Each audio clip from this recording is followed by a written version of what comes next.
Hi friends, welcome back to my channel Competitive English School. Today I'll share with you an editorial letter from WBCS Mains 2022 অর্থাৎ WBCS Mains 2022 সালে যে দুটো editorial letter এসেছিল তার মধ্যে একটা নিয়ে আমি তোমাদের সাথে আজকে আলোচনা করব এবং অ্যান্সার বা সলিউশনটা তোমাদেরকে পুরো দেখিয়ে দেব। The topic is that write a letter to the editor of a reputed English newspaper highlighting the insecurity faced by elderly people of Indian society today. আজকের দিনে যে বয়স্ক মানুষরা অনিরাপত্তায় ভোগে তার উপর বেস করে একটা এটাকে চিঠি লেখো 63টি শব্দের মধ্যে উইদিন 150 ওয়ার্ডস। এই হচ্ছে আজকের টপিক। সো ফ্রেন্ডস, তোমরা কিন্তু অবশ্যই নিজেদের চেষ্টা করবে। মেইনলি কিন্তু তোমাদের লিখতে হবে এল্ডারলি পিপল অর্থাৎ বয়স্করা যে ইনসিকিউরিটিতে ভোগে বা অনিরাপত্তায় ভোগে তার উপর, এবং সেটা কেন তারা অনিরাপত্তায় ভোগে এবং তার দু একটা সলিউশন। কারণ খুবই ছোট 150টা ওয়ার্ডের মধ্যে কিন্তু এটা কমপ্লিট করতে হবে, তো খুবই সংক্ষিপ্ত আকারে কিন্তু এটা লেখাটা শেষ করতে হবে।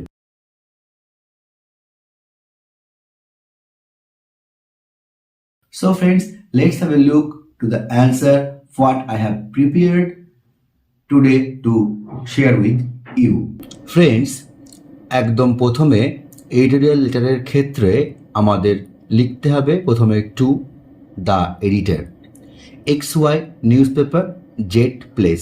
কারণ ওখানে WBCS মেন্সে ইনস্ট্রাকশন দেওয়াই থাকবে যে আমরা কখনো ওখানে নিজের নাম বা কোনো পেপারের নাম বা অ্যাড্রেস লিখতে পারবো না, সেখানে instead of you have to write ABC or XYZ।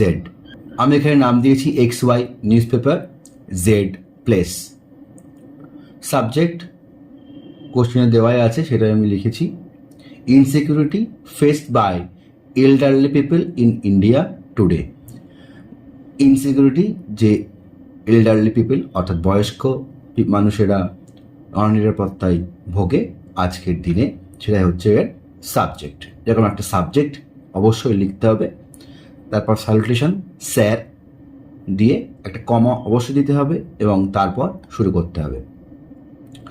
এবং শুরু করার সাথে সাথেই মনে রাখতে হবে এইটাই যে আমাদের প্রত্যেকটা এডিটোরিয়াল লেটারের ক্ষেত্রে কিন্তু আমরা এই কথাটা অবশ্যই লিখবো বা মনে রাখবো লেখার জন্যে কি না, with great admiration and believe through the columns of your esteemed daily I seek to bring your kind notice that.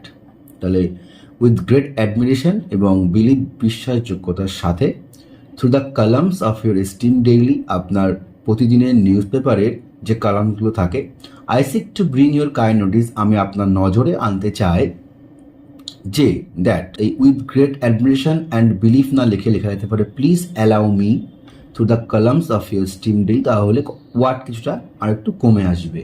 That যে aged people at present suffer terribly from insecurity in our society. আমাদের সমাজে এখন বয়স্ক মানুষেরা খুব অনিরাপত্তায় ভোগে। The main reason is leading their lives in সলিটারিনেস।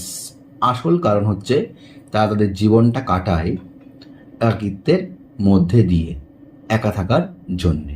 Because either their spouse or life partner is no more, হয় তাদের স্বামী বা স্ত্রী, স্পাউস মানে বোথ হাজব্যান্ড অর ওয়াইফ যে কোনো একটা, অথবা তাদের জীবনসঙ্গী আর বেঁচে নেই, অর দেয়ার চিলড্রেন মানে সন্তানেরা, চিলড্রেন মানে এখানে সন্তানেরা, আর living abroad or far away তারা বাইরে থাকে অথবা অনেক দূরে থাকে, ফর বেটার অপরচুনিটিস আরও ভালো কাজের সুবিধার জন্য, of job like lucrative salary and handsome lifestyle, তাদের উচ্চমানের বেতন এবং উচ্চমানের জীবনযাত্রার জন্য। বেটার অপরচুনিটিস অফ জব সেগুলো কী ধরনের কেমন না, লুক্রেটিভ স্যালারি আর handsome lifestyle. And some parents do not have their children and they are quite accommodated with their lives।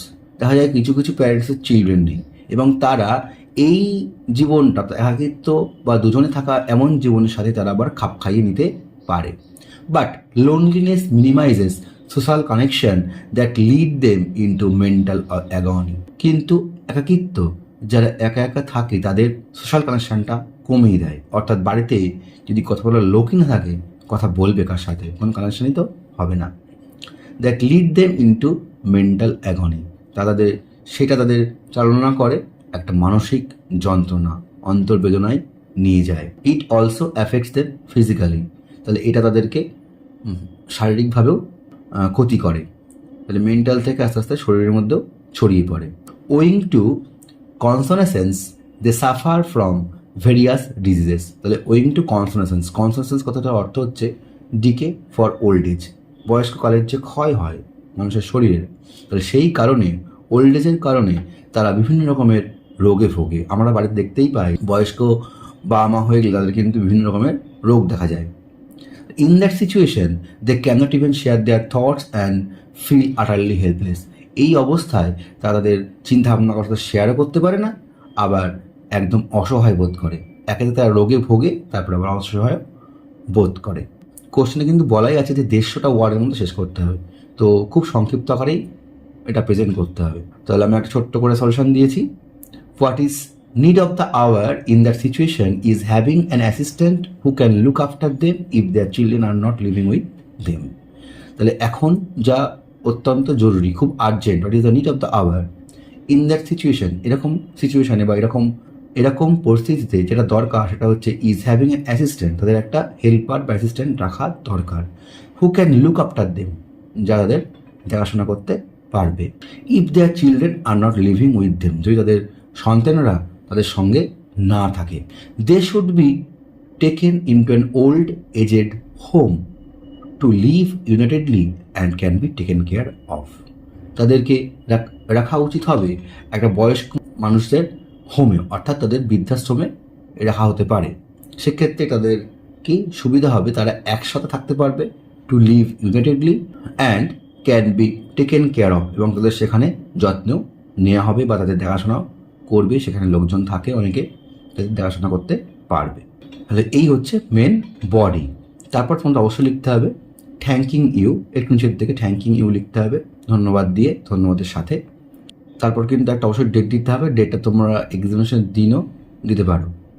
আর ডান দিকে কিন্তু অবশ্যই লিখতে হবে ইয়োর্স ফেইথফুলি, ইয়োর্স ফেইথফুলি, অর্থাৎ আপনার বিশ্বস্ত দিয়ে একটা কমা, নিচে সিগনেচার করতে হয়, কিন্তু এখানে যেহেতু নাম টাম কিচ্ছু লেখা যাবে না, তাই সংক্ষেপে ABC লিখলেই হবে। So that is the body and the ending of the editorial letter.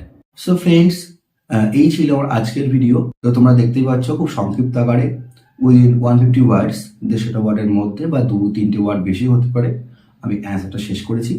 ঠিক এরকমভাবে কিন্তু আমাদের অ্যান্সারটা লিখতে হবে, সলিউশন দিয়ে, সাবজেক্ট দিয়ে, বাদিকে স্যার লিখে, নিচে ইয়োর্স ফেইথফুলি লিখে, ঠিক এইভাবে। তো ফ্রেন্ডস, যদি তোমাদের ভিডিওটি ভালো লেগে থাকে তাহলে কিন্তু তোমরা অবশ্যই লাইক করতে ভুলো না। আর যারা এখনো পর্যন্ত আমার চ্যানেলটি সাবস্ক্রাইব করোনি, তারা সাবস্ক্রাইব বাটনটি সাবস্ক্রাইবে ক্লিক করো এবং পাশে থাকা বেল আইকনটা ক্লিক করে দাও to get further notification from my channel. And don't forget to share the video with your friends who are mainly preparing for the WBCS and other competitive exams. So friends, আজ এই পর্যন্তই, দেখা হচ্ছে আবার পরের ভিডিওতে।